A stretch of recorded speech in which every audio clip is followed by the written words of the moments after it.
Buisik talaga. Napakapakialamera, bad trip.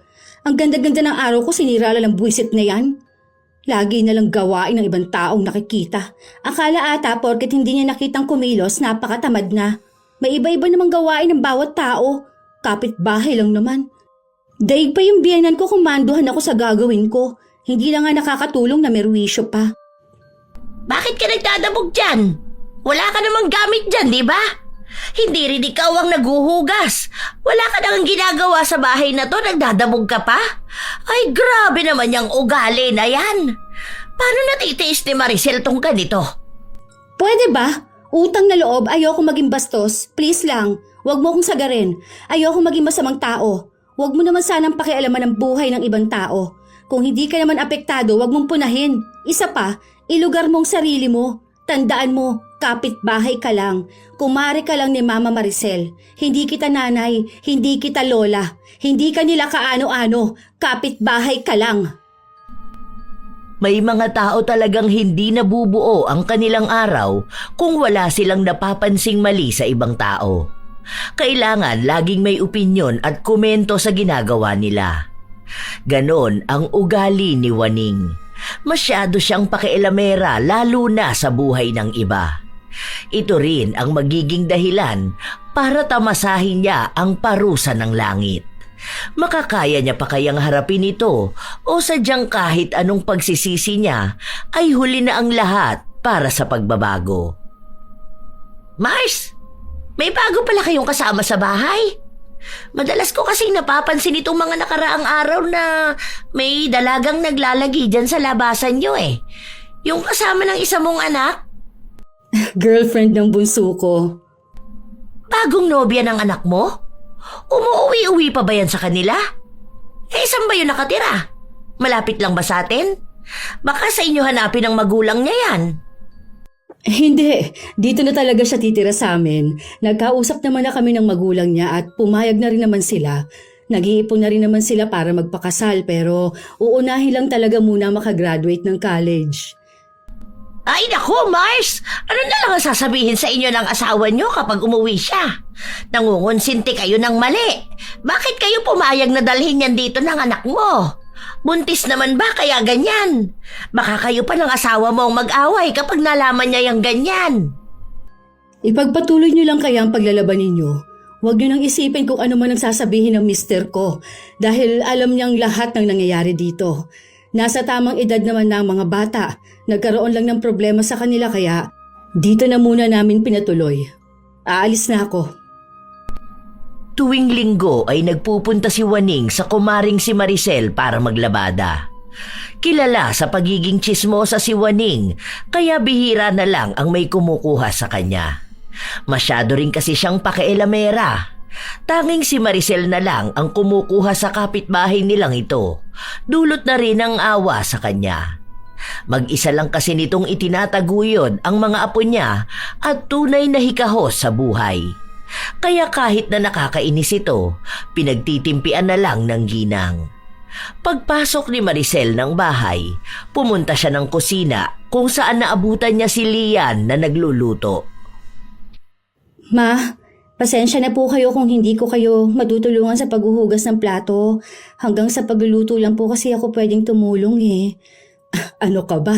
Hindi naman kita inuobliga sa mga bagay na ganyan. Malaking tulong na nga ito na may nagluluto sa bahay. Alam mo namang ikaw lang ang may masarap na luto rito. Ayaw niyo pa naman ang luto ko, hindi ba? Saka nga pala, pagpasensyahan mo na ha kung ano man yung narinig mo sa matanda kanina. Huwag mo nalang pansinin si Manang Waning. Ganun lang talaga magsalita yon. Masyadong matabil ang dila. Opo, sige po, Ma. Sa Maynila lumaki si Lian bago niya nakilala ang nobyo na anak ni Maricel. Ilang buwan matapos maghiwalay ang kanyang mga magulang, naging lasenggo ang kanilang ama na madalas silang sinasaktan na magkakapatid. Dahil may asawa na ang ate at kuya niya, dalawa na lang sila ng kapatid niya ang naiwan na nagdaranas ng pangmamalupit ng ama. Yon ang dahilan kung bakit sumama si Lian sa nobyo. Hindi na niya matiis ang pangmamalupit ng ama habang ang bunso naman nila ay sumama sa tiyahin nila. Mabuti na lamang at mabait ang ina ng nobyo at tinanggap siya ng buo. Pinatayuan pa sila ng kwarto para doon muna sila pansamantalang manirahan. Isang araw, habang bitbit ni Lian ang pinamiling pagkain at naglalakad pa uwi, hinarang siya ni Waning. Ang gandang dalaga mo naman. Gaano katagal ka na ulit dito? Mga mag 2 months na rin po. Matagal na rin pala. Pero bakit hindi man lang kita nakikitang nakikihalubilo sa iba? Lagi lang kitang nakikita dito kina kumare. Maglalabas ka rin naman para makakilala ka ng ibang tao. Lalo na ng mga kapitbahay natin. Nahihiya po ako makipagkwentuhan sa iba eh. Bago lang din po kasi ako rito. Hindi rin ako sanay makihalubilo sa iba. Sa akin, pwede ka lumapit kapag gusto mo ng kausap. Tuwing linggo rin, naglalaba ko kina Maricel. Kapag ganon, pwede tayong mag-usap dalawa. Sige po, kapag po may pag-uusapan po tayo. Bakit hindi ka sumasabay doon kumain kina Maricel? Ano yon? Ayaw ka ba nilang isabay kumain? Totoo siguro yung iniisip ko na hindi ka talaga tanggap ng pamilya nila. Parang nakikisama lang sa'yo dahil nandyan ka na? Ay, hindi naman po. Bale, ano po kasi, tulog kasi si Dom. Kaya kapag ganyan, hinihintay ko siya para sabay kaming kumain. Alam naman po yun ni Mama Maricel. Ay, ganun ba? Ang alam ko kasi kapag ganyan, hindi talaga tanggap. Hirap niyan kapag magiging biyanan mo na talaga siya, tapos ikaw hindi ka namang gustong maging parte ng pamilya nila. Tanggap po ako. Hindi rin naman po dapat laging ipinapaalam sa iba kung ano pong nangyayari sa loob ng bahay. Kaya yung nakikita nyo at iniisip nyo, minsan po, hindi yun ang totoo. Sige po, aalis na po ako. Nagmamadaling umalis si Lian habang ang matanda ay nakamasid pa rin sa kanya na para bang gustong makipagkwentuhan pa ng mas matagal. Lumipas pa ang ilan pang mga araw, palagi lang nasa bahay si Lian. Madalas na nasa loob siya ng kwarto, lalo na kung wala namang ibang gagawin sa bahay at tapos na rin siyang tumulong sa paglilinis. Hindi rin kasi siya hinahayaan ni Maricel na siya lang ang laging kikilo sa bahay. Isang umaga, pumunta si Waning sa bahay ng kanyang kumare kung saan naabutan niya si Maricel na naghuhugas ng plato. Ang agang hugasin naman yan. Nasaan yung hilaw mong manugang? Bakit hindi siya ang paghugasin mo ng plato? Ano ba siya rito sa bahay niyo? Prinsesa? Kami naman ang kumain nito. Hindi naman siya. Isa pa, wala naman akong gagawin kaya akong gumawa. Ay, nasan ba yung manugang mong hilaw? Sakto naman na lumabas si Lian sa kwarto at nagtungo sa kusina. Oy, tamang-tama ang labas mo. Tulungan mo na ang biyanan mo maghugas ng plato. Kunin mo na tong ginagawa niya. Hindi na. Sige na, gawin mo na ang gagawin mo. Ang dali lang naman itong hugasan. Naku, Mars, masasana yan maging tamad kung lagi mong pababayaan na huwag kumilos. Dapat nagpapatulong ka rin paminsan-minsan para sa susunod, sila na ang gagawa dyan. Kung hindi lang ako maglalaba, tutulungan sana kita eh. Dapat naman kasing ang manugang mo na ang kumikilo sa ganyan. Noong kapanahunan ko, pinagsisilbihan ko pa yung magulang ng asawa ko lalo na nung nabubuhay pa sila. Tapos wala namang trabaho yung manugang mong hilaw. Walang perang pinapasok sa bahay nyo. Kaya dapat lang siyang makisama. Nakikitira lang din yan kung tutuusin. Mga anak nyo nga, nagtatrabaho na at nakakapagbigay ng pera sa inyo. Pagtulong lang sa gawaing bahay, ikaw pa rin ba ang sasalo?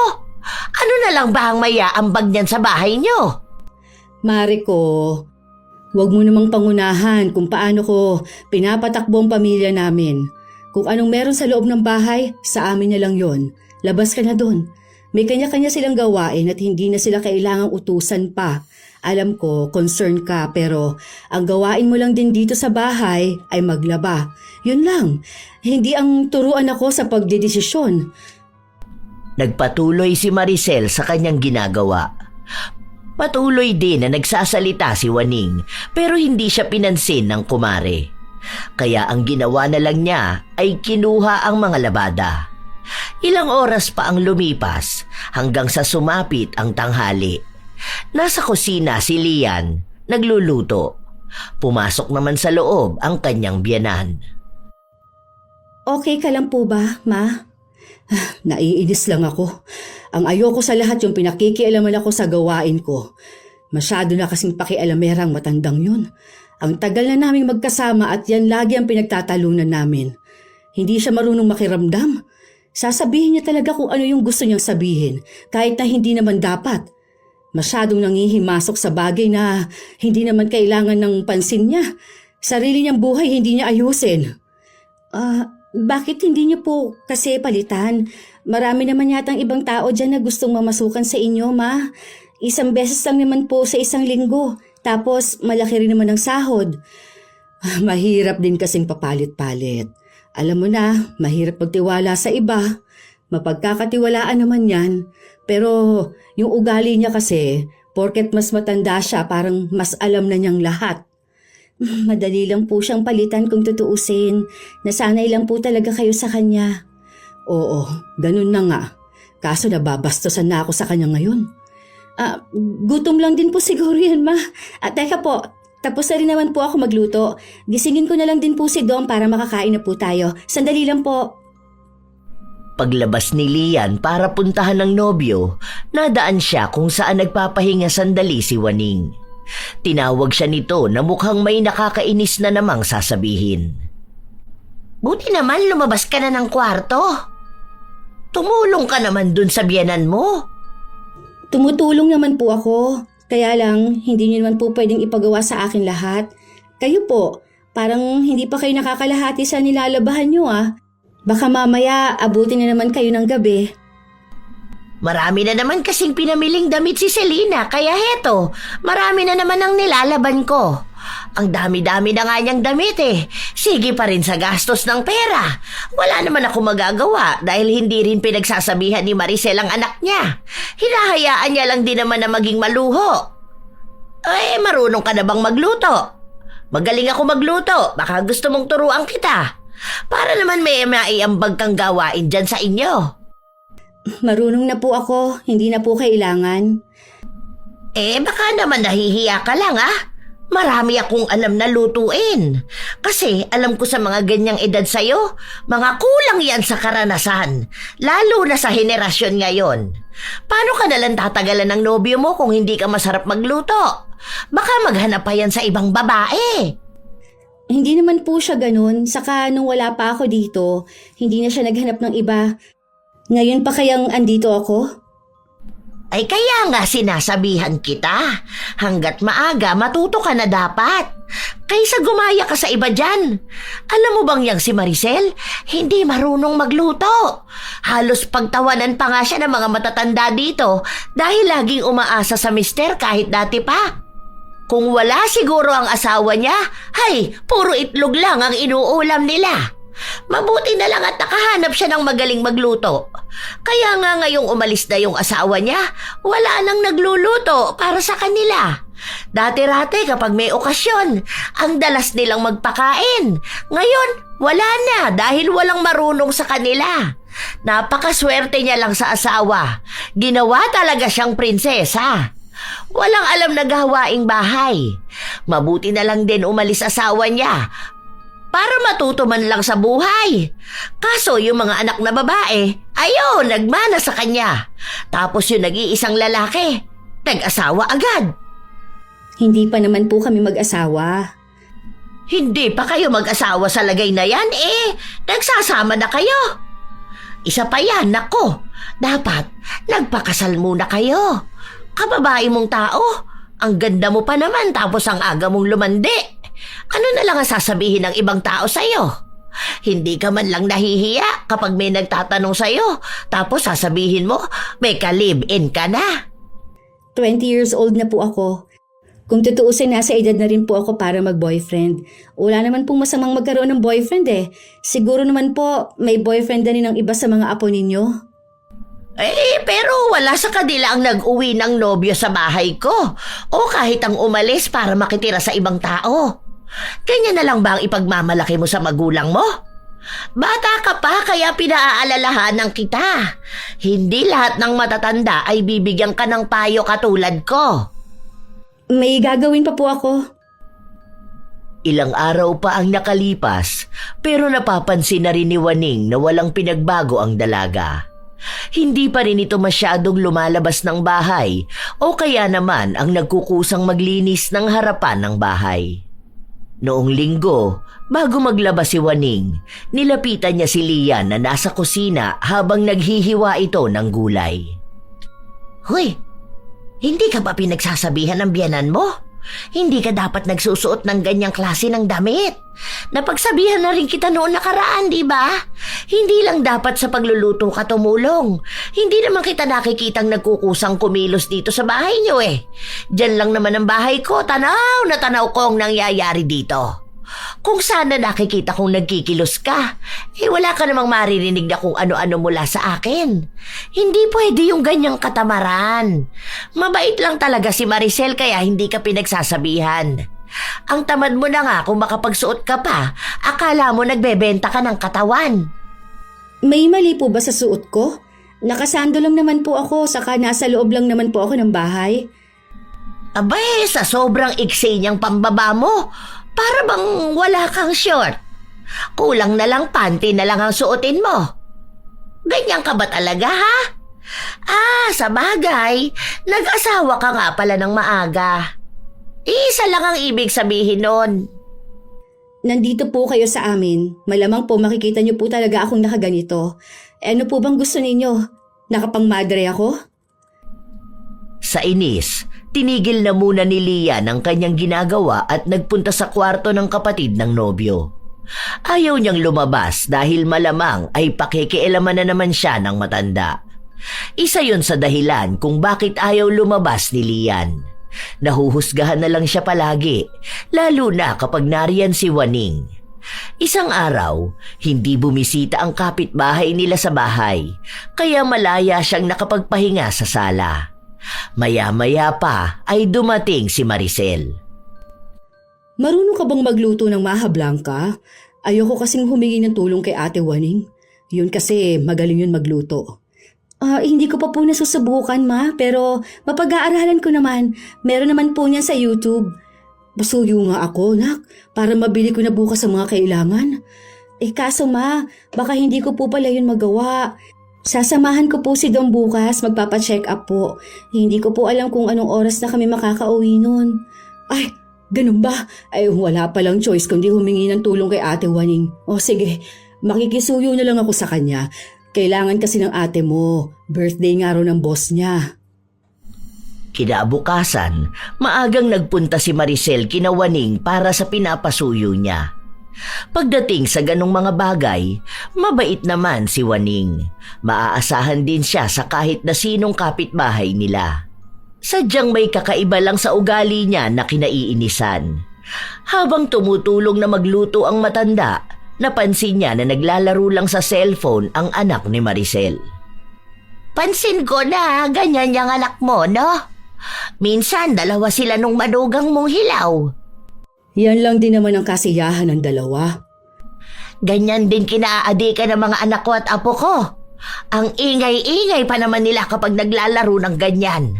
Tapos hindi mo rin mapakiusapan na wag maingay para naman makatulog ang mga tao. Dito naman sa bahay, may oras kung hanggang kailan lang sila pwede maglaro.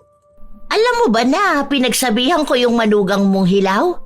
Ang sabi ko nga tuturuan ko siya magluto para naman may maitulong sa inyo.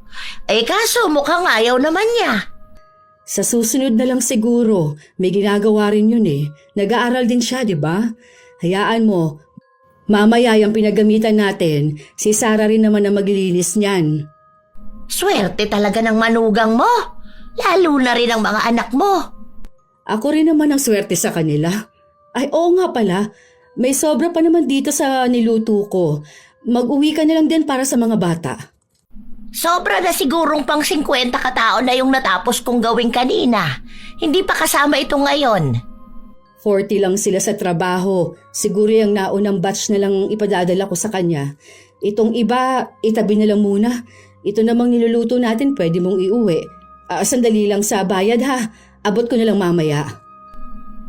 Nang matapos sila, umalis na rin naman ang matanda. Kasabay noon ay nagsiuwian na rin si Lian, kasabay na ang panganay na anak ni Maricel. Nakabalot na rin naman ang dadalhin niya kaya wala na siyang poproblemahin. Tikman mo to. Ano sa tingin mo? Masarap naman ang pagkakagawa, ma. Basta wag lang talagang iisipin kung sino ang nagluto. Magaling naman siya. Siguro kung wala lang yung nakakaaway, baka marami din nagpapaluto sa kanya, no? Diba? Magaling kasi talaga yun si Ate Waning at masipag din. Kaso sa sobrang sipag niya, ayun, pati buhay ng iba, gusto niyang ayusin. Sarado na lang kasi niya yung bibig niya, ma. Para naman walang maging issue sa kanya ang mga tao. Gawin niya lang kung anong trabaho niya. Ikaw talagang nagiging maldita ka na. Nahahawa ka na kay Sarah. Siya, mamaya na yan. Hindi pa tayo kumakain ng kanin. Ikaw, Sarah, maghugas ka na muna ng pinggan. Tanghali kinabukasan, bumalik si Waning sa bahay ni na Maricel para kunin ang naiwan niyang bag.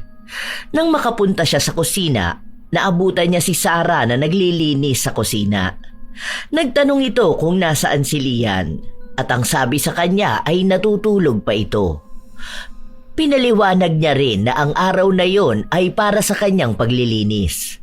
Kada araw kasi ay may nakatoka sa kanila kung sino ang maglilinis, pero mukhang hindi natuwa si Waning sa narinig niya.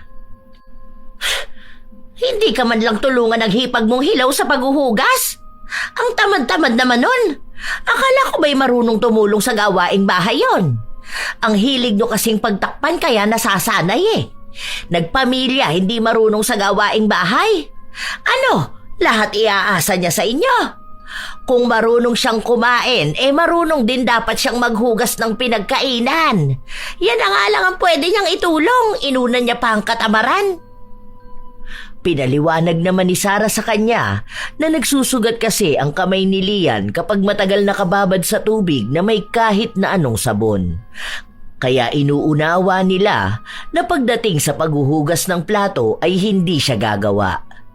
Mas lalo pang nilakasan ni Waning ang kanyang boses para sadyain na iparinig kay Lian. Habang ginagawa niya yon, saka naman dumating si Maricel at siya ang nakarinig ng lahat. Te, noong nakaraan pa kita napapansin, may nagawa ba si Lian para maging ganyan ka sa kanya? Sa pagkakaalam ko wala namang ipinakitang hindi maganda sa iyong bata. Hindi ka niya binastos o kung anuman. Bakit ba lagi mong pinag-iinitan? Hindi naman sa ganon. Napansin ko lang kasi na parang lahat ng gawaing bahay kayo ang gumagawa. Nakatira pa rin kasi sila sa inyo kaya naisip ko, hindi ba dapat silang tumulong? Lalo na siya na hindi nyo namang kapamilya. Ang dami ng hugasin nyo. Kayo lang ba ang kumain dyan? Hindi ba dapat matuto rin silang maghugas ng pinagkainan? Andyan ang mga anak ko. Sa dami namin sa loob nagtutulungan na kami. At hindi namin katulong yung bata para sa kanya iasang lahat ng gawaing bahay. Siya nga nagluluto sa amin pati ba naman paghuhugas ipaako ko pa. Gusto mo rin na siya ang maglinis dito, kulang na lang pati paglalabas sa kanya na lang ipagawa. Nakikitira sila dito, oo, pero hindi ibig sabihin gagawin na siyang alila. Abay, wala naman ako sinabi na gawing katulong. Kaya lang, napapansin kong hindi talaga siya tumutulong. Sa bawat punta ko rito, hindi ko man lang nakikitang nasa labas siya para tumulong sa inyo. Aba, nilabas nga ng bahay, hindi makitang nagwawalis Kung lalabas man, saglit lang, tapos balik ng kwarto. Hindi ba dapat marunong siyang makisama sa inyo, lalo na at pamilya kayo ng asawa niya? Andito pa siya sa poder niyo. Nakikisama naman yung bata. Tumutulong nga siya sa gawaing bahay pero hindi pwedeng lahat ng oras sa harap mo siya kumikilos. Ano bang gusto mo? Nakikita mo ang bawat kilos niya? Hindi lang talaga siya makatulong sa paghuhugas ng plato. Mabilis kasing magsugat ang mga kamay ng bata kapag nakababad sa sabon. Alam ko yon at naiintindihan ko, kaya walang sapilitan doon. Katwirang tamad yan, Mare. Ngayon lang ako nakarinig ng nagsusugat ang kamay sa tagal ko nang naghuhugas at naglalaba. Malamang kinulang lang yan sa gawaing bahay, kaya ganyan. Hindi kasi kumikilos. Kapag nagkaroon ng asawa ang mga apo ko, hindi pwede sa akin ang ganyang matutulog lang. Kailangan niyang kumilos sa bahay. Hindi pwedeng hihila-hilata na lang siya. Kahit man lang ang magwalis, hindi niya magawa. Ano pang silbi niya kung ganun lang din? Ang aga-aga niyang naglandi, ni hindi muna tumulong sa kanila bago naghanap ng aasawahin. Tapos ganyan pa. Nasa edad na sila. Tsaka hindi mo siya kilala.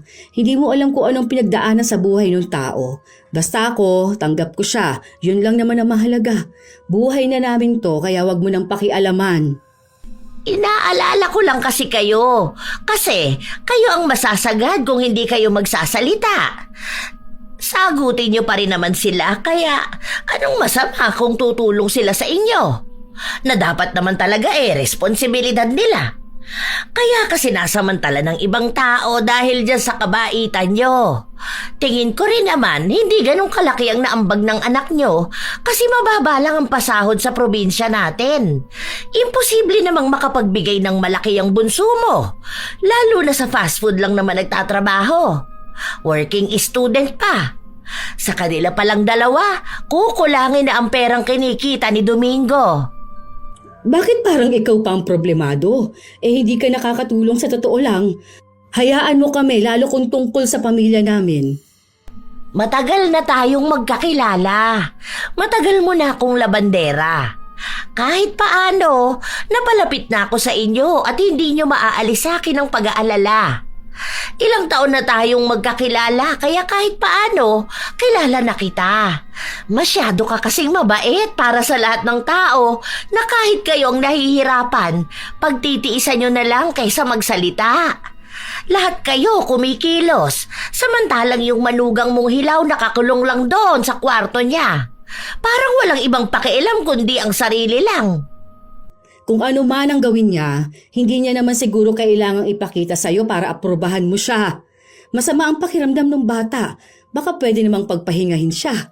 Hindi mo pwedeng ipaako sa iisang tao ang lahat ng gawaing bahay para lang masabing tumutulong siya. Hindi ko siya tinanggap dito sa pamamahay ko dahil kulang kami sa katulong. Tao ko siyang tinanggap dito, kaya huwag kang gumawa ng ikagugulo namin. Napapagod na akong umawat. Hindi ko rin naman gusto ng gulo, Mare. Gusto ko lang ipaintindi sa kanya na nakatira siya sa inyo. Kung sa ibang bahay lang yan, baka sa kanya na ipinagawa lahat. Kaso sa akin siya nakatira. Gusto ko na itong ganitong tahimik kami. Huwag mo nang pakialaman pa. Please lang, kung wala ka ng ibang sasabihin, umalis ka na. Nang kinagabihan, nagpunta si Maricel sa kusina para kumuha ng tubig. Naabutan niya si Lian na nagpapainit ng pagkain. Masakit ang tiyan nito. Bakit kasi hindi ka lumabas kanina? Ngayon sinusumpong ka na naman ng sakit ng tiyan. Sabi ko naman sa'yo, wag mo nang pansinin yung matanda na yun. Lahat dito pinakikialaman niya talaga. Sino ba naman po kasing hindi mahihiya, ma? Ang lakas din naman po ng boses niya. Rinig talaga ng mga kapitbahay ang mga sinabi niya naghahanap lang yun ng atensyon. Alam mo na, matanda na, pero napagsabihan ko naman na siya. Naiinis na nga ako sa kanya. Kaunti na lang po talaga papatulan ko na siya. Kaya nga sabi ko sa'yo, hanggat maaari, iwasan mo na lang. Pagpasensyahan na lang natin. Kailangan niya ng pagkakakitaan at kailangan din namin ng serbisyo niya. Hindi rin yun nananakit pero masakit lang talaga magsalita. Kaso po nakakapikon pa rin kahit na panay lang siya salita. Panay na lang akong nakikita niya. Ang dami naman sanang ibang kapitbahay dyan. Yun na nga. Kaaway na nga niyang lahat, di ba? Kasi nga pakialamera siya. Ay, ewan ko ba, basta kasi naaawa ako sa kanya. Kapag hindi natin binigyan ng trabaho, kawawa ang pamilya niya, magugutuman talaga. Hindi naman kaya ng konsensya ko kapag ganun. Kahit sabihin ng iba na ang tanga ko sa sobrang bait ko. Naging kumare niyo pa po. Hindi niyo na kailangan ng kaaway kung may ganun na kayong kakilala. Paano niyo po ba natatagalan yung ugali na ganun? Awa na lang din siguro, iha. Yun na lang talaga. Huwag kasi siya masyadong pakialamera. Tsaka papansin, magiging okay pa kami. Huwag niya akong pansinin, hindi ko rin siya papansinin. Mahaba lang din talaga ang pasensya ng mga tao rito sa bahay, kaya napagtiyagaan siya. Sige na, kumain ka na muna riyan ha. Babalik na rin ako sa ginagawa ko. Ilang araw pa ang lumipas, hindi na natapos-tapos ang parinigan ni Lian at Waning. Pumapatol na rin kasi ang dalaga dahil sa inis na nararamdaman niya. Nagmamatigas si Lian na ayaw ring magpatalo sa matanda, kaya sa tuwing magpaparinig ito sa dalaga, ay siya namang balik ni Lian ang parinig sa matanda. Isang araw, saktong nasa labasan si Maricel. Habang kausap ni Sarah si Lian sa bakuran, biglang dumating ang matanda kaya pumasok na lang sa kusina si Lian para makaiwas. Pero sumunod sa kanya si Waning na noong una ay hinahanap si Maricel dahil may sasabihin ito. Pero ang napansin ng matanda ay ang paglilinis ni Sarah. Ano? Ikaw lang ba ang tao rito sa inyo? Bakit palaging ikaw na lang ang naaabutan kong naglilinis ng bahay? Anong gawain ng isa? Buhay prinsesa ba? Magkasama lang kayo kapag puro paglalaro sa cellphone. Ay, naku naman. Kapag may kasama ka nga namang tamad sa bahay, ang hirap-hirap. Natigilan sa pagsasalita si Waning matapos na makarinig ng malakas na kalampag. Buwisit talaga. Napakapakialamera. Bad trip. Ganda-ganda ng araw ko, sinira lang ng buwisit na yan. Lagi nilang gawain ng ibang taong nakikita. Akala ata porket hindi niya nakitang kumilos, napakatamad na. May iba-iba namang gawain ng bawat tao. Kapitbahay lang naman, daig pa yung biyanan ko kung maanduhan ako sa gagawin ko. Hindi na nga nakakatulong na merwisyo pa. Bakit ka nagdadabog dyan? Wala ka namang gamit dyan, di ba? Hindi rin ikaw ang naguhugas. Wala ka nang ginagawa sa bahay na to, nagdadabog ka pa? Ay, grabe naman yung ugali na yan. Paano natitiis ni Maricel tong ganito? Pwede ba? Utang na loob. Ayokong maging bastos. Please lang, huwag mo akong sagarin. Ayokong maging masamang tao. Huwag mo naman sanang pakialaman ang buhay ng ibang tao. Kung hindi ka naman apektado, huwag mo nang punahin pa. Isa pa, ilugar mong sarili mo. Tandaan mo, kapitbahay ka lang. Kumare ka lang ni Mama Maricel. Hindi kita nanay, hindi kita lola, hindi ka nila kaano-ano. Kapitbahay ka lang. Si Sarah ang pumagitna sa kanila. Umiinit ang tensyon kaya pinaalis na lang ni Sarah ang kapitbahay nila. Halata rin naman kay Waning na hindi siya papayag na nabastos siya ng ganun lang. Pagdating ni Maricel, agad namang kinuwento ni Sarah ang nangyaring kaguluhan kanina. Ilang beses na ring pinakiusapan ni Maricel ang matandang kapitbahay pero pilit lang din itong sinasabi na wala siyang masamang intensyon sa kanila. Gusto niya lang turuan si Lian na maging responsable sa bahay. Isang araw, dumating ang piyesta ng kanilang barangay. Ang bawat bahay ay nagbukas ng kanilang mga tahanan para sa mga dayo. Ilan doon, mga kakilala na rin naman nila. Marami din doon ang naging kaibigan ni Maricel.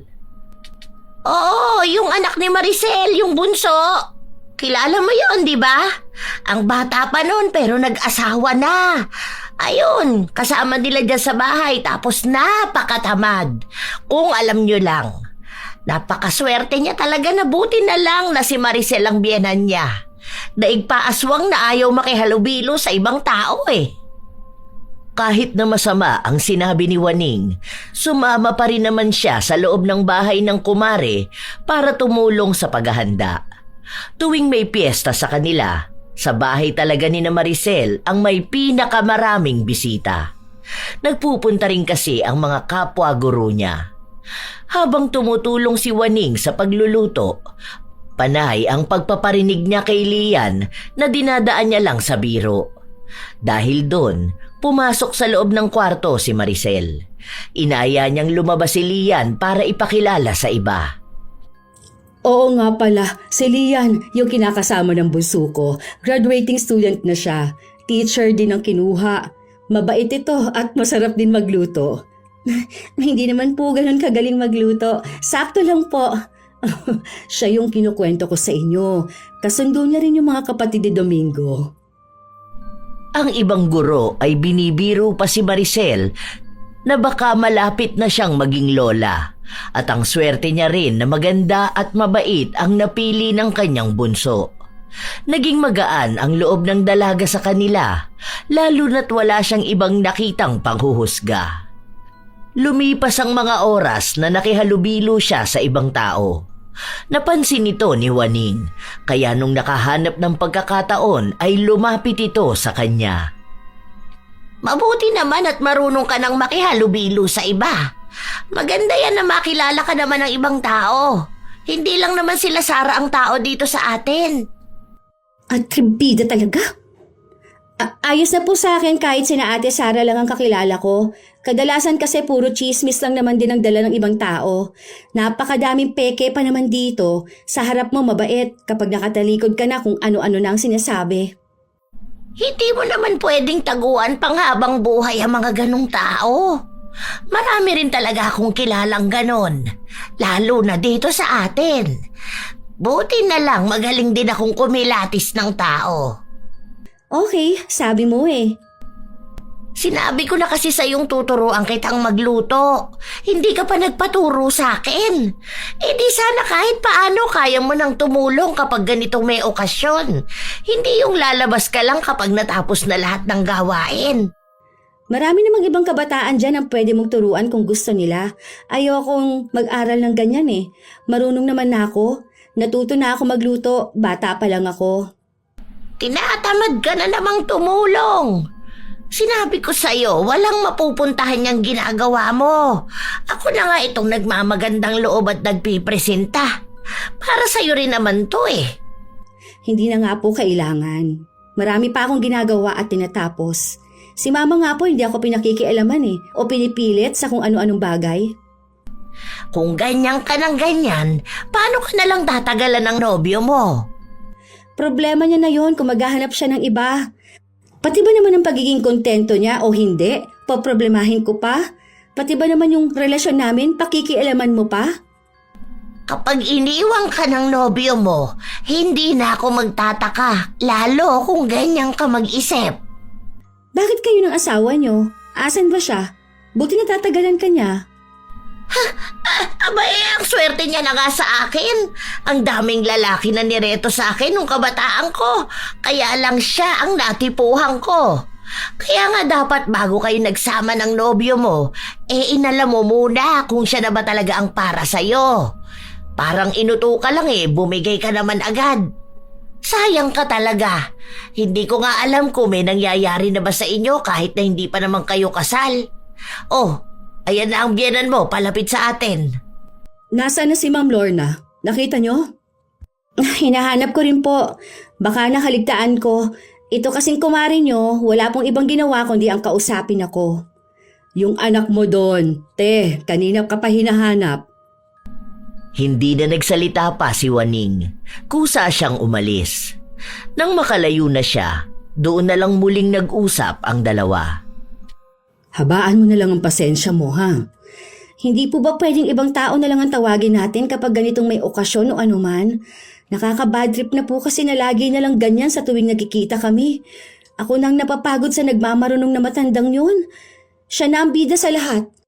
Paulit-ulit na lang lagi. Tapos hindi niya rin nakikita yung mga mali niya. Laging ibang tao ang may mali. Ang hirap din kasing maghanap ng taong mas maayos at mas masarap magluto sa kanya. Kahit ako parang ayoko na rin siyang kunin. Kaso wala Ayoko namang napapahiya kapag may handaan. Lagi pa namang maraming nagpupunta sa bahay. Baka isang araw mabalitaan niyo na lang po nakasaksak ako ng tsismosa kapag nagpatuloy pa to. Ang dami-dami naman tao dito kahit isa wala man lang mas maayos maggawa kaysa sa kanya. Hayaan niyo ma. Mag-aaral ako magluto para po sa inyo. Para hindi mo na kailanganing tawagin yung gurang na yun.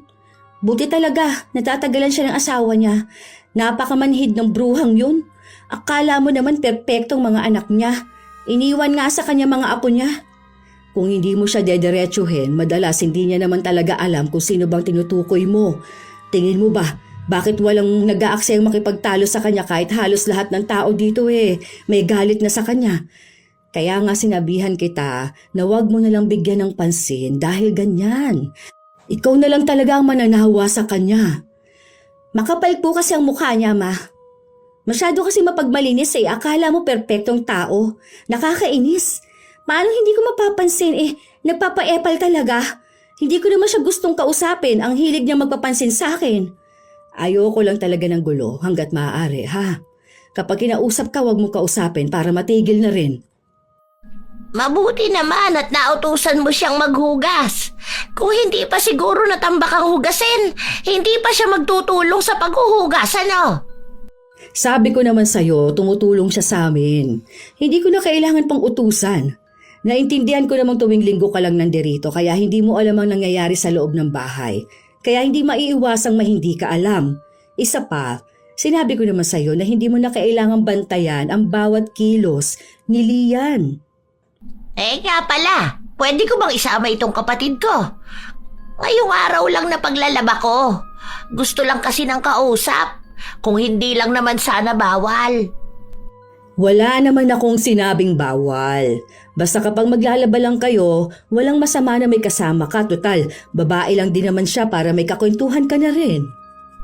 Medyo mainit kasi sa amin hindi siya sanay sa mainit. De aircon kasi sila sa kanila, hindi tulad sa atin hanggang hangin lang ng puno. Mahal magpa-aircon. Pero ayos lang, malamig naman sa labas, mahangin. Ay naku, sinabi mo pa. Ang mahal ng kuryente namin, kaya nga lagi akong nasa labas lang. Para makatipid na rin ba? Ikaw ba, hindi ka ba magpapalagay ng aircon? Wala akong balak. Baka lalong hindi magsilabas ng bahay ang mga bata. Mga taong bahay kasi ang mga anak mo Yung panganay mo, lumalabas lang talaga kapag papasok sa trabaho. Pero noon pa man, di talaga nagpapakita sa ibang tao. Naku, wag na ang mga anak kong ikwento mo. Kahit yung mga anak at apo mo na lang, te. Ay oo nga pala, medyo maselan pala ang panganay mo kapag ganyang usapin. Yung asawa ni Mare, nasa abroad. Diba nga yung asawa mo galing din abroad? Tumangulang ang kapatid niya. Ilang sandali pa, sinabi niya na may negosyo rin silang pinapalago. Kasabay pa na nakapangasawa nga ang anak niya ng mayaman. Maganda nga yung ganyan. Malaki rin ang kitaan kapag may farm. Ang galing lang. Si Maricel kasi, 20 years nang nagtatrabaho. Hanggang ngayon wala pang napupundar. Yung asawa niya naman halos 10 taon ang wala rito. Kulang lang siguro sila sa diskarte. Baka pwede mo siyang payuhan. Ito akin lang ha. Kontento kasi kami kung anong meron kami. Kung gusto mo manghingi ng payo, pwedeng-pwede pero magkaiba tayo ng gusto. Mas gusto ni Mister ang nakakagala katulad ngayon. Total, mga malalaki na ang mga bata at hindi na kailangan bantayan. Kung gusto niya nang tumigil magtrabaho, ayun, ayos lang din. Kahit bukas na bukas tumigil siya, pwedeng-pwede dahil may ipon naman kami. Pero mas gusto niya kasi doon sa abroad at mas marami siyang kasamahan na kailangan pa siya. Alam mo namang hindi makasarili ang mister ko para isipin lang ang sarili niya at umuwi na lang basta-basta. Dahil inaalala niya rin yung mga tao niya doon. Tsaka masaya ako sa anumang meron ako ngayon. Masaya kaming pamilya. Hindi ko kailangan gawin kung ano ang ginagawa ng iba. Kung gusto mong umasenso sa buhay, ayan, may kapatid ka pala na kaya magbigay ng payo sa'yo.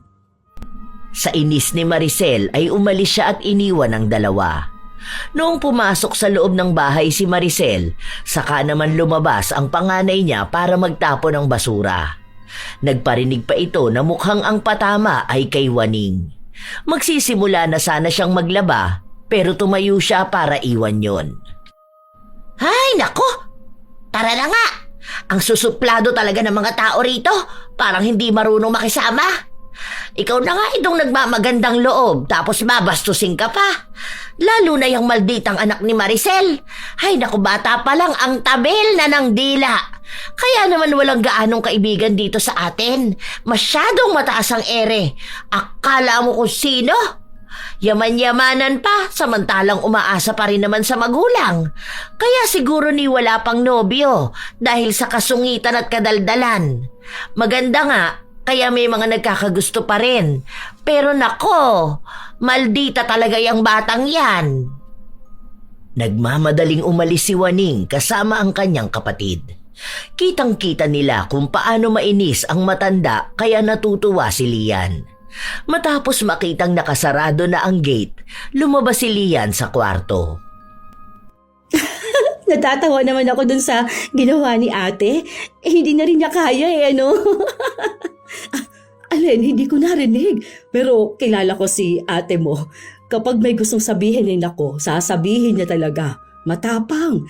Kaya nga halos lahat dito inis sa kanya. Sana kung gaano siya kadiretso magsalita, ganun ka rin para hindi ka naaabuso, ma. Sa sobrang bait niyo po kasi paulit-ulit na lang yung pagpapabalik mo sa nakakainis na matanda na yun. Halos 2 linggo ang lumipas. Nanatili pa rin ang kapatid ni Waning sa kanila. Pero wala silang ibang ginawa kundi ang pakialaman ng buhay ng iba. Lalo na ang palagi nilang binabantayan ay si Lian. Naglalabas si Waning nung mga araw na yon kaya may bago na naman silang pinag-uusapan ng kanyang kapatid. Oh, di ba? Sabi ko na sa'yo wala talagang ginagawa yan sa bahay nila. Ngayon lang ako nakakita ng manugang na nakikitira, pero hindi man lang marunong tumulong sa gawaing bahay. Mahigit 1 taon na siyang nandito pero hindi mo masasabing nangangapa pa rin hanggang ngayon. Ewan ko, baka ganyan lang talaga ang kinalakihan niya. Tapos ayun, sinanay na lang din ni Maricel, hindi na niya maawat. Samantala, sina Lian at Sarah ay nasa kusina at abala sa paghahanda ng kanilang tanghalian. Malakas ang usapan kaya dinig nila yon.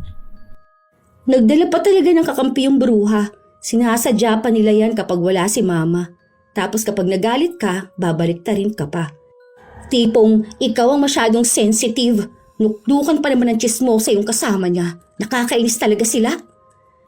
Nakikinig na lamang si Sarah habang napapakamot sa ulo. Inaya niya si Lian sumama sa kanya papunta sa kwarto pero ayaw ni Lian kaya nanatili lang ang dalaga sa kusina. Sa inis niya habang pinakikinggan ang usapan ng 2 labandera, nagparinig na lang din siya. Oy, mga chismosa dyan, ang gagaling lang mangialam at manita ng buhay ng ibang tao, pero sarili lang buhay, magulo rin naman. Hindi man lang kayang ayusin. Kasi sa halip na unahin nila ang mga problema nila, buhay ng ibang inuuna.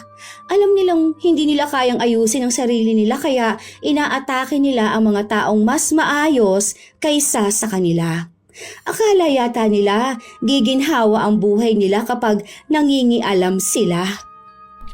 Ilang araw pa ang lumipas, nagpatuloy na lumalaban ng parinig si Lian. Hindi na siya nagpapatalo dahil gusto na talaga niyang patulan ng matanda. Isang araw, kinailangan ni Lian labhan ang mga gamit ng nobyo kaya inasikaso niya muna lahat ng yon. Hindi naman siya nagpapalaba kay Waning, kaya kahit nahirap siya sa paglalaba, hinahayaan na lang niyang magsugat ang mga kamay niya. Naabutan pa nga siya ng matanda na nagsasampay. Alam mo namang araw ng laba ko ngayon, nakisabay ka pa. Paano na ako magsasampay niyan? Pwede bang maiusog mo ang iba dyan mamaya? Hindi kumibo si Lian. Dire-diretso lang siyang pumasok sa bahay. Nagpatuloy ang araw kung saan nakapaglaban na rin si Waning. Sakto na kung kailan naman niya naisampay ang mga damit ay sumama ang panahon. Biglang umulan, kasunod naman nun ay ang paglabas din ni Maricel para maglikom ng mga sinampay. Nako, tingnan mo yung manugang mong hilaw. Nasa kusina naman sana hindi ka man lang tinulungan dito. Hinayaan lang tayo. May ginagawa siya, di naman pwedeng iwan niya yung niluluto niya. Baka ka mo naglalaro sa cellphone, hindi mabitiwan ang laro. Kaya nagiging sobrang tamad, pinapaboran mo na lang lahat ng ginagawa niya. Ang swerte pa nga ng magulang niyan at nawala na yung anak nilang tamad sa bahay. Siguro kaya pumayag silang dito na tumira para mabawasan ang iniisip nila. Swerte kami sa batang yan. Napakasipag niya at kami pa nga ang walang masabi dahil ang dami niyang naitutulong dito. Hindi ko talaga makita ang kasipagang sinasabi mo. Lagi mo lang namang pinagtatakpan yung batang yan. Nandiyan pa ba mga magulang niyan?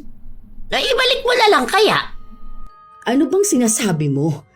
Masaya kaming kasama si Lian. Wala na rin naman siyang mauuwian dahil hiwalay na ang mga magulang niya. Sila magkakapatid na lang ang magkasama. Kaya nga bilib ako sa kanila eh. Kahit gano'n na sitwasyon, hindi nila iniiwan ang isa't isa. Pero ngayon kasi, may kanya-kanya na silang buhay. Kaya pala ganyan. Wala kasing magulang. Siguro kaya iniwan ng mga magulang niya dahil sa ugali niya. Lagi kasing nakakulong sa kwarto. Hindi lumalabas. Hindi mautusan. Napagod na sigurong pagsilbihan yung mga tamad nilang anak. Sa bagay, anong klaseng mga anak ba meron sila? Nakakasawa. Mabuti na lang at tama ang desisyon nilang maghiwalay. Galit na si Lian nung mga sandali na yon. Paglabas niya ng kusina, naabutan niya si Waning na nagpupunas ng katawan. Gusto niyang pigilan ang sarili pero hindi niya talaga kaya. Ano ba talaga ang problema mo sa akin, ha? Sobra kang pakialamere eh. Akala mo alam mong lahat. Wala ka bang ibang magawa? Lagi ka na lang dito para manira at manggulo ng araw ng ibang tao. Masaya ka ba na nakakapag-init ka ng ulo? Nakakainis ka eh. Sa halip na manahimik ka dyan at maglaba, puro ka kuda. Hindi ka binabayaran dito para makipagchismisan. Para kang walang pinagtatandaan. Nakakairita ang mukha mo at dito mo pa talaga inilalantad ang sakit mo sa mata. Aba, nakita mo yan, Mare? Ay parang hindi naturuan ng tamang asal. Ganyan ba ang hinahanap niyong manugang?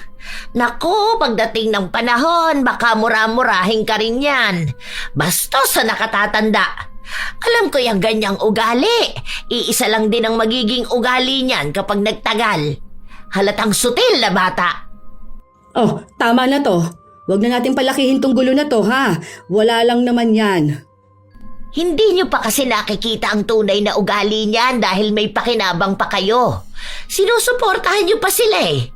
Tingnan mo, kapag wala ka nang maibigay sa kanila, baka ipagtabuyan ka na lang nila. Pagtanda mo, kapag hindi ka na makalakad, baka lasunin ka pa niyan. Ngayon nga lang na malakas ka pa, hindi ka na tinutulungan. Paano pa kaya kapag uugod-ugod ka na? Sa lakas sumagot niyan, hindi ako magtataka kung balang araw bastusin ka rin. Ang dami ko nang nakitang kabataang ganyan, hindi nagbabago. Pabigat sa lipunan, bastos talaga. Gusto mo galangin kita? Umaasal kang taong kalye tapos gusto mo respetuhin ka? Hindi ka naman mukhang gagalang-galang, chismosa ka. Basta makapanira ka ng tao kahit ano lumabas niya sa bibig mo, sige lang. Ang galing mo rin gumawa ng kwento, no? Baliw na lang ang maniniwala sa'yo. Ang malas na magiging manugang mo. Ang galing mong manita ng mali ng tao. Pero sarili mo, hindi mo alam itama. Wala kang ibang ginagawa kundi pansinin lahat ng kilos ko. Ano gusto mo? Sundin kong lahat ng payo mo para lang tumahimik ka? Gusto mo ng perpektong manugang? Bakit? Perpekto ka? Hindi ka naman pamilya ng asawa ko para pakisamahan ko. Pero pinakikisamahan pa rin kita. Subukan mong gawin niya sa magiging manugang mo. Baka kulang pa itong murang matatanggap mo sa akin ngayon. Akala mo naman kaya mong suportahan na magiging pamilya ng anak mo. Samantalang ang alam mo lang gawin, paanda rin yung bibig mong malaki. May kinikita ka ba sa paninira? O ano bang napapala mo? Yan lang ba ang nagbibigay saya sa'yo? Ang tagal ko na nagtitimpe ha. Tumatanda kang paurong. Tama na yan, tama na. Itigil mo na yan, Lian, tama na ha. Ikaw rin, Ate Waning, tama na. Nakakaya sa ibang taong nakakarinig. Huwag niyo nang pagtalunan yan. Hindi naman dapat pinag-aawayan yung ganito kasimpleng bagay. Tama na yan, Lian, ha? Pasalamat ka na lang talaga at kahit papaano marunong pa akong gumalang. Kahit na sa katulad mong kampo ni Satanas, ewan ko na lang talaga kapag nakarma ka. Baka lahat ng pinaggagawa mong ganito babalik sa'yo na sobra-sobra. Ewan ko lang talaga kung hindi ka maghirap at magsisi. Yun na rin ang naging huling araw ni Waning sa pagiging labandera sa kanila. Iniiwas na lang ni Maricel ang maaaring maging mas malalang pangyayari kapag nagtagal pa ito sa kanila. Nagbibigay rin kasi ng sakit ng ulo si Waning sa buo nilang pamilya. May mga nakukuha silang bagong labandera pero hindi nagtatagal ang mga yon dahil sa ibang issue. Kahit na hindi sila nagkikita-kita, nagpapalagana pa rin ng mga maling balita si Waning tungkol kay Lian. Dahilan para lalong hindi makalabas ng bahay si Lian. Tingnan mo, ma. Kahit wala na dito yung matandang yun, perwisyo pa rin ang dala niya. Hindi talaga nahihiya sa sarili. Ang lakas ng loob manira ng tao. Buti at may naniniwala pa sa kanya kahit ganyan ang ugali niyan. Panay sila tanong kung humingi na raw ako ng tawad pagkatapos ko siyang bastusin. Bakit? Ako bang nauna? Sabi ko naman kasi sa'yo, pabayaan mo na lang siya. Gamay niya nang mambaliktad ng tama at mali. Sa huli ikaw pa rin ang nagiging masama, hindi ba? Kilala ko na kasi yan. Tsaka alam mo naman ang mga tao, hilig din na makisawsaw kahit na alam nila ang ugali ng iba. Dapat po pala hinayaan ko na lang siyang dumada ng dumada. Sita siya ng sita. Bakit? Ano po bang ginawa kong masama? Porket ako lang hindi niya kilala kaya kinakaya-kaya niya lang ako? Ganun po ba yon? O dahil ako yung bago na hindi niya mauto? Bakit niyo po ba kasi naisipang yun ang kuning labandera? Alam niyo naman po palang ma-attitude yung matanda na yun. Kung ako yun, hindi ko po talaga tatagalan ng ganung ugali. Kaya nga, hindi masyadong nalabas sa mga ate mo. Dahil ganun, wala kasi akong ibang mahanap na mas malinis ang labada kesa sa kanya. Kahit naka-washing kinukusot niya pa. Tsaka malaking tulong na rin yun sa kanila dahil nag-aaral pang mga anak nun. Tapos ang dami niya ring apo. Lahat yun kargo niya. Sinabi ko naman na sa'yo to dati, di ba? Tsaka nakikita mo naman. Kung ganyan ang nanay ko, maglalayas na lang po ako. Hindi ko kakayanin yung araw-araw akong sisitahin sa lahat ng gawain. Buti sana kung talagang kasita-sita. Pero yung maliliit na bagay lang naman sana, hindi na lang palagpasin. Ang malas ng anak niya sa kanya, sobra. Ganyang klaseng ugali niya? Sus, tagal-tagal ko nang pinagtitimpian yan, ma. Kung hindi lang po dahil sa inyo, baka nasa bunutan ko na po siya. Oh, hayaan mo na. Huwag mo nang pansinin. Wala naman na siya rito. Ay, yun na nga. Wala na siya rito pero yung paninira niya, hindi pa matigil-tigil. Ang init-init ng mata niya sa akin para namang ikauunlad niya kapag nasira ang pangalan ko. Tiisin mo na lang kasi mawawala rin naman yung mga chismis nila na yun. Wala lang talaga magawa ang ibang tao. Sana nga po matapos na, ma. Nakaka-stress po, sa totoo lang. Kung pagtutuunan mo siya lagi ng pansin, ikaw lang rin ang kawawa. Isipin mo na lang na kaya ganun siya magpapansin dahil hindi niya makuha sa bahay nila yung pansin na gusto niya. Yung panganay niyan kasi nakipagtanan din noon. Kaya nga nagkaroon siya agad ng apo. Tapos yung isa niya pang anak ganun din. Tapos ngayon wala na. Hindi na umuuwi. Hindi niya alam kung nasaan na ba. Kaya siguro naiinis sa'yo. Siguro mga 1 taon na rin hindi nagpapakita yung panganay niya. Lalaki naman yon pero parang ang daming panganay. Kung ako naman ang nasa sitwasyon niya, ma, mas lalo akong hindi lalabas ng kwarto. Mahihiya pa nga. Pero kahit anong sabihin mo, ma, walang dahilan para manira siya ng ibang tao. Napakamalas ko rin kung siyang magiging nanay ko. Mas kontento na ako sa mga magulang ko. Kahit na ganun ang buhay ko noon, mas maayos pa. Kesa naman na makisama sa ganung ugali ng tao. Kumare mo kasi siya, may. Tapos maawain ka. Kaya iniintindi mo talaga siya. Wala rin siyang masabi patungkol sa'yo dahil may naitutulong ka sa kanya. Pero po ako, ganun, ma. Hindi ko po kaya yung tatag ninyo at pag-unawa ninyo sa ibang tao. Pasensya na po kayo, ha? Hindi ko kasi talaga kaya yung ako lang lagi ang sinisisi kahit hindi naman niya ako kilala. Buti sana kung naging masama ako sa kanya noon Ipapabarangay ko na lang siya kapag hindi pa siya tumahimik talaga. Baka nga kaya iniwan siya ng anak niya dahil ganyan siya. Hindi na siya mahiya kahit para sa mga anak at apo na lang sana niya. Isipin niya rin naman po mga tao sa paligid niya. Hindi po yung nagiging makasarili siyang masyado. Oo na, sige na, hayaan mo na. Mag-aral ka na lang muna dyan. Ako na lang rin ang kakausap sa kanya kung sakali man. Ilang linggo ring nanahimik si Waning matapos siyang kausapin ng masinsinan ni Maricel. Unti-unti ring nakalimutan ng mga tao ang usap-usapan tungkol kay Lian.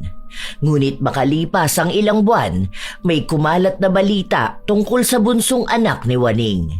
May inuwi kasi itong babae. Mas bata pa ang edad kay Lian. Ang sabi, kinakasama na raw ito ng bunso ni Waning dahil buntis na ang babae. Nagkagulo pa nga sa bahay nila, pero di kalaunan ay tinanggap din ni Waning ang nangyari. Wala pang trabaho, walang ipon. Dapat parehas na nag-aaral ang dalawa, pero mas inuna nila ang tawag ng laman. Pinalayas ang babae sa kanila, kaya inuwi na lang ng anak ni Waning. Nagkaroon ng panibagong kargo si Waning. Isang araw, habang naglalakad si Maricel, nasalubong niya ang matanda. Para bang mas lalong nangulubot ang balat nito at pumayat ng husto.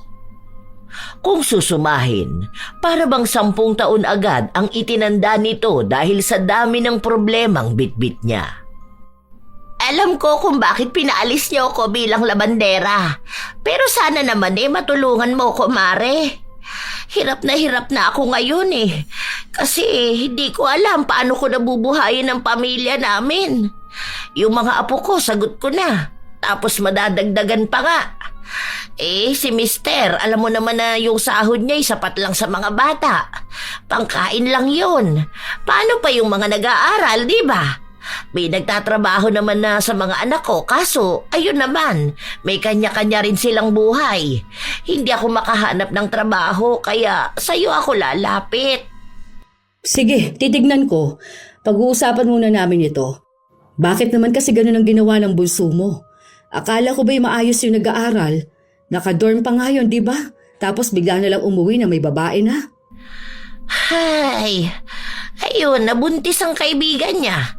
Ayaw tanggapin ng magulang yung bata dahil mahirap na daw sila magdadagdag palamunin pa.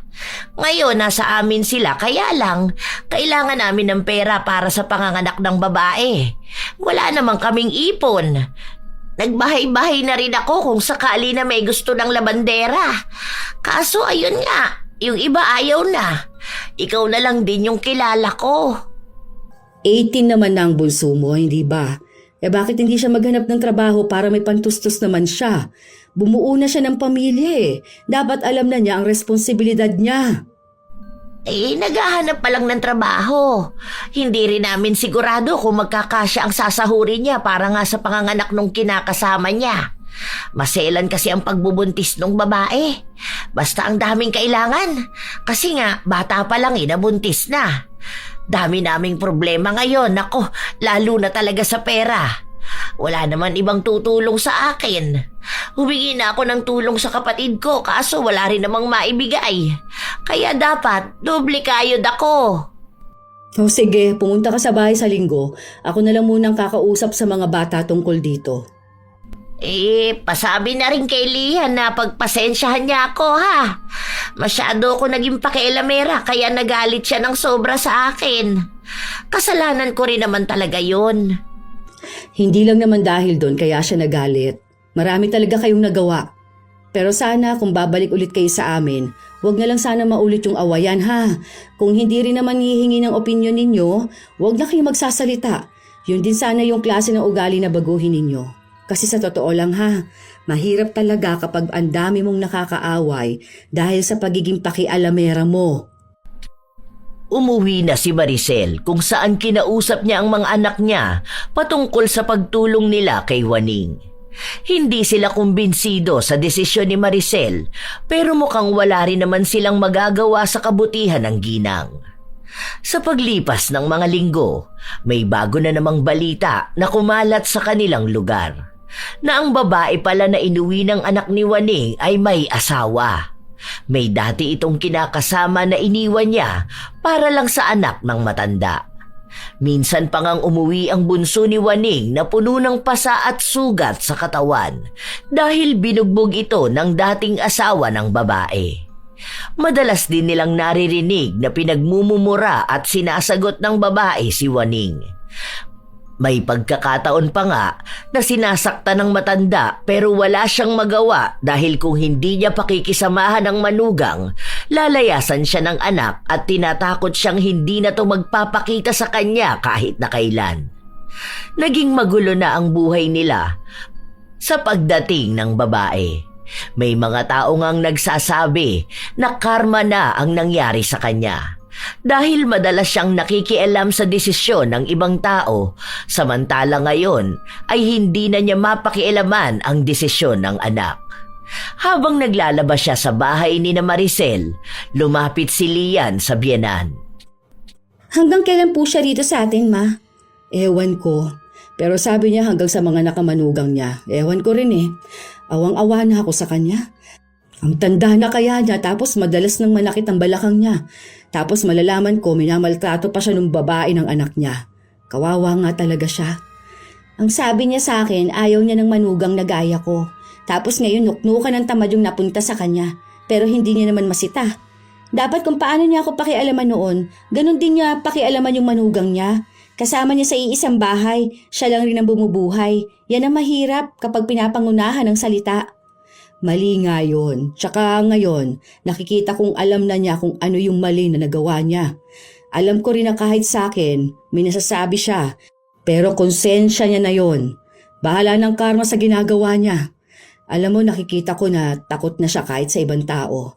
Dahil alam niya kung ano yung mga maling ginawa niya. Nakiusap siya sa akin na kung pwede siyang bumalik.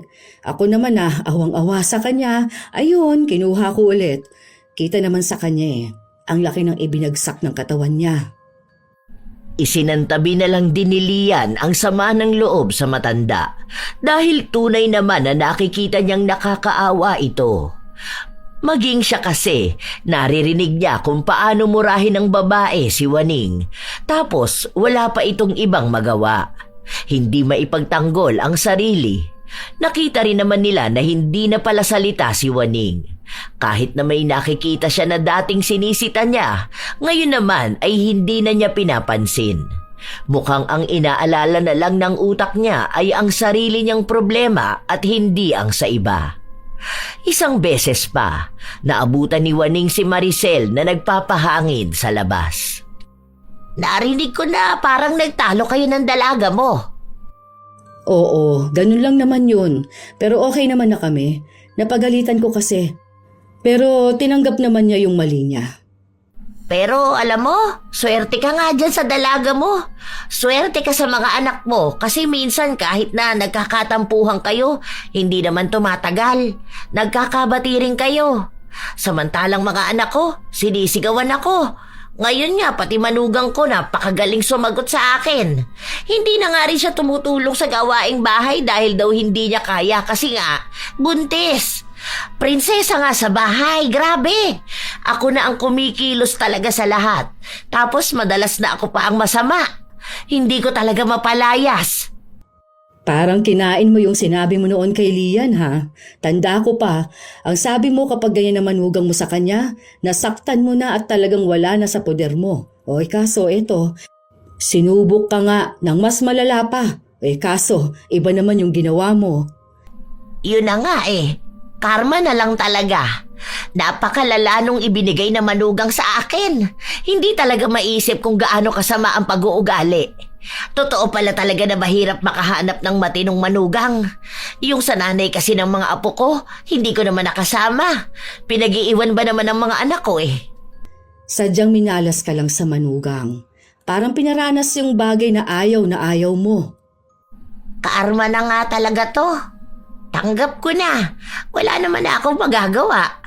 Sa sobrang selan at kapipili ko ng manugang, napunta sa akin yung may pangit na ugali. Baka nag-reflect din yun sa ugali na meron ako. Sa totoo lang, sising-sisi talaga ako sa nangyari sa akin.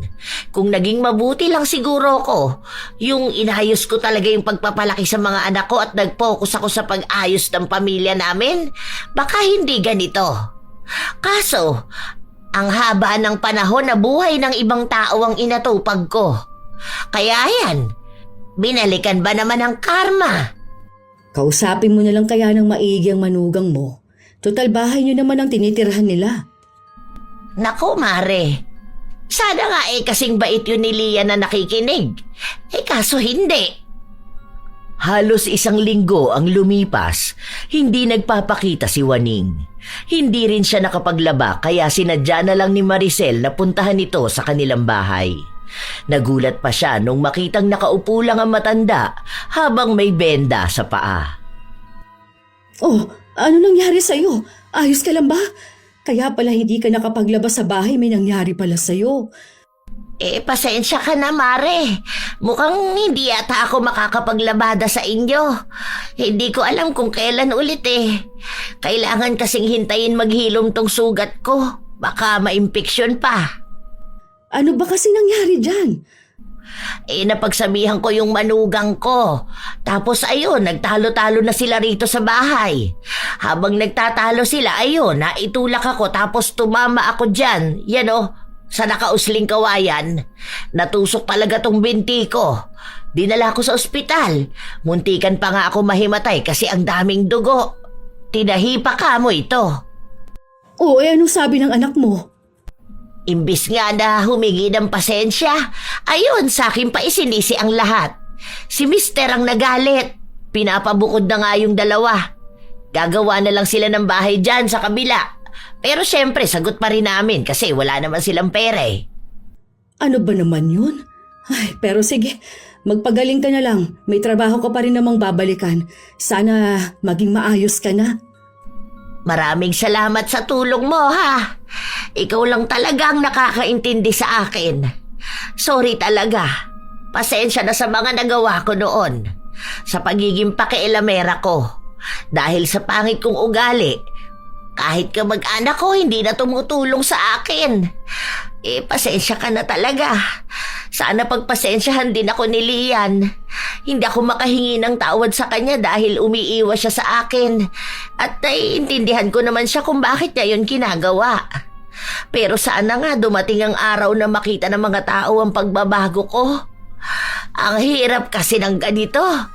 Ang hirap pala talaga kapag karma na ang naningil.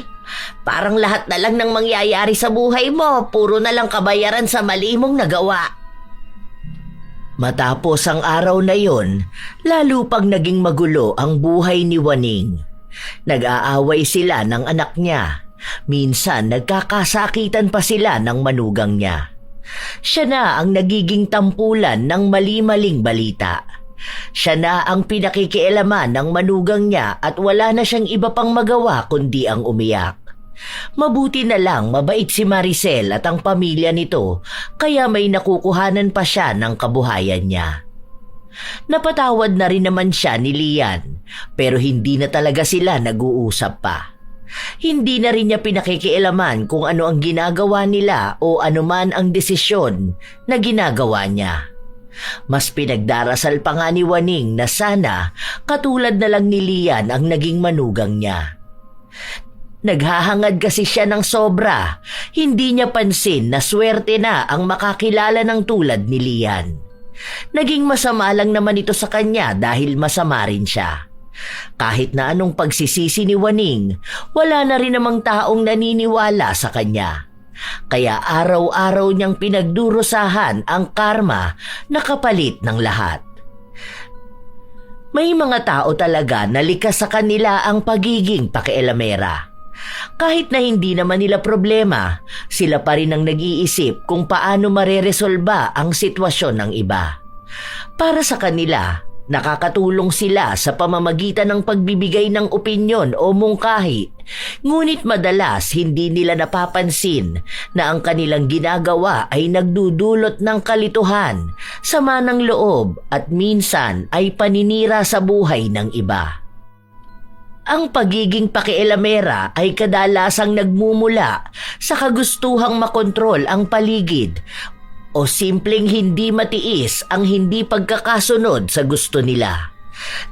Nakakalimutan nila na ang bawat isa ay may kakayahan namang resolbahin ang sariling problema. Sa halip na makatulong, ang sobrang pakikialam ay nagiging pabigat sa mga taong pinagtutuunan nila ng pansin. Mahalaga ring maintindihan na hindi lahat ng opinyon natin ay kailangang iparating sa iba. Ang tamang pakikialam ay kapag hinihingi o kapag talagang makakatulong, hindi basta-basta. Mas mainam na ituon ang enerhiya sa sariling buhay, sa pagpapabuti ng sarili at sa pagiging positibong impluensya.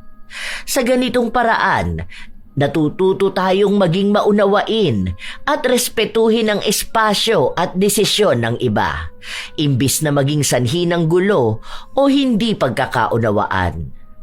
Tandaan na lamang natin na ang tunay na pagtulong ay nagmumula sa tamang oras, tamang paraan at bukas na pangunawa, hindi lang sa basta kagustuhan na basta lang makialam. Kayo ba mga apo, minsan na rin ba kayong nakakilala ng taong pakialamera?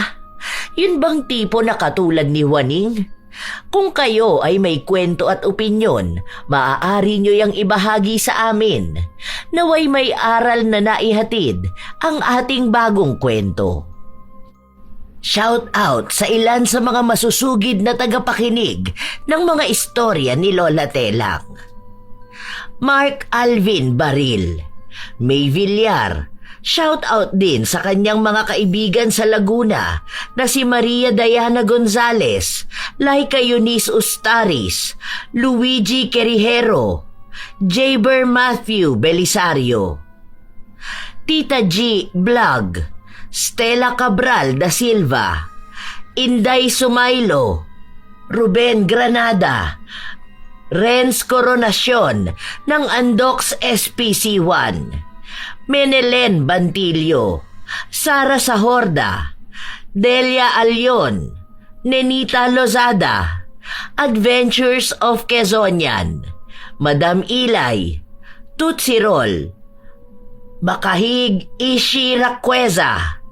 Shout out din sa inyo, Rovelin, Corazon Ingay, Benilda Minesterio, Rindel Donasco, Dandreb Kenneth de Guzman, Emily Ducusin, Sara Cañete, Maria Dolores Magallanes, Reginta Balina, Joan Sumampong, LJ, Ann at Flory Jade ng Memory Avenue, Ate Erms, sa Team High Speed na sina Boss Jethro, Richard at Mario ng General Santos City, Ani de Guzman, Maria Luisa Chavaria, Angelica Umadto, Josephine de la Torre. Ito ang inyong Lola Telang at maraming salamat sa palagi ninyong pakikinig mga apo.